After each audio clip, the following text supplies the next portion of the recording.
ময়মনসিংহ জেলা পাগলা থানা মশাখালী ইউনিয়নের মুখী নদীর পার সূত্রধর বাড়ির পূজা মণ্ডপ পরিদর্শন করেছেন জেলা নেতাদের নির্দেশনায় ফেরদৌস আলম মৃধা।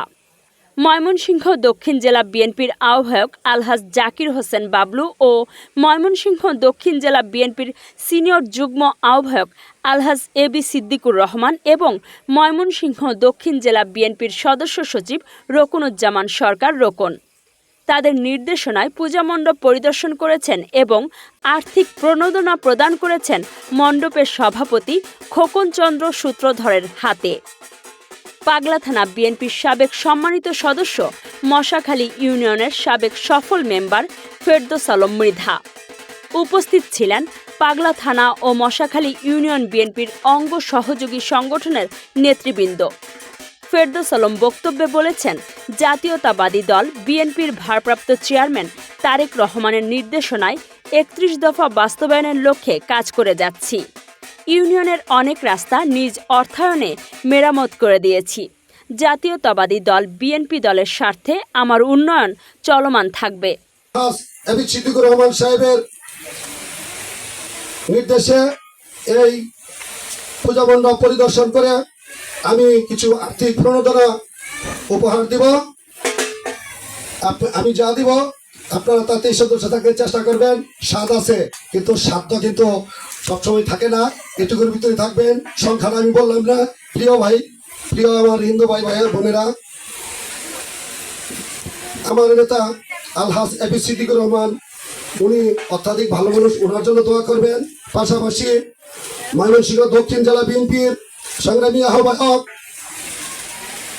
মুক্তাগাছা মামাটিও মানুষের নেতা জননেতা জনাব আলহাজ জাকির হোসেন বাবলু সাহেব এবং ময়মনসিংহ দক্ষিণ জেলা বিএনপির সংগ্রামী সদস্য সচিব আমার প্রাণপ্রিয় নেতা জনাব রকুনুজ্জামান সরকার এবং ময়মনসিংহ দক্ষিণ জেলা বিএনপির সংগ্রামী যুগ্ম আহ্বায়ক গফরগাঁও উপজেলা বিএনপির সাবেক আহ্বায়ক আলহাজ এবি সিদ্দিকুর রহমান সাহেব, ওনার জন্য দোয়া করবেন। ওনাদের নির্দেশনায় আজকে মশাখালী যে কয়টি মন্দির আছে প্রত্যেকটি মন্দির পরিদর্শন আমি করব এবং আমি আর্থিক প্রণোদনা যতটুকু পারি আমার তরফ থেকে আমি দিব। আমার জন্য দোয়া করবেন। বাংলাদেশ জাতীয়তাবাদী দল বিএনপির ভারপ্রাপ্ত চেয়ারম্যান জনাব তারেক রহমান সাহেবের নির্দেশনায় আমরা গ্রামে গঞ্জে এবং সকল ধর্মের লোকজনের সাথে মিলেমিশে এবং বাংলাদেশ জাতীয়তাবাদী দলের তারেক রহমান সাহেব যে নির্দেশনা দিয়েছে ৩১ দফা বাস্তবায়নের লক্ষ্যে আজকে আমরা কাজ করে যাচ্ছি। আপনারা আমাদেরকে পাশে রাখবেন। আমরা চেষ্টা করব আপনাদের ভালো কাজগুলো উপহার দেওয়ার জন্য এবং কোথাও কোনো প্রকার সমস্যা দেখা দিলে আমার ফোন নম্বর আছে, সাথে সাথে জানাবেন। আমি আমার নেতাদের ঊর্ধ্বতন কর্মকর্তাদের কাছে আমি জানাবো এবং প্রশাসনের লোকজন আছে আমাদের যে জহিরুল ইসলাম সাহেব সহকারী বিডি অফিসার, উনি অত্যাধিক ভালো মানুষ, ওনাকে জানাবেন। এবং আমাদের যে পাগলা থানার ওসি সাহেব আছে ফেরদৌস আহমেদ সাহেব, ওনাকে জানাবেন। ওনাদের কাছে না যাইতে পারলে আমাকে জানাবেন, আমি তাদের কাছে জানাবো। আর সবসময় যে কোনো সুখে দুঃখে আমাকে পাশে রাখবেন।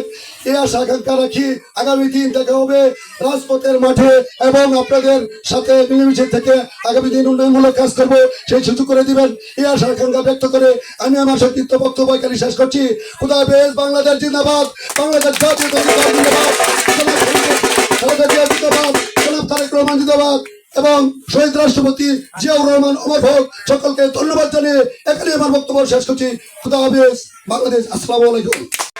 বিড অফিসার এএসআই জহিরুল ইসলাম, আনসার ভিডিবি, গ্রাম পুলিশ পাহারায় ছিলেন।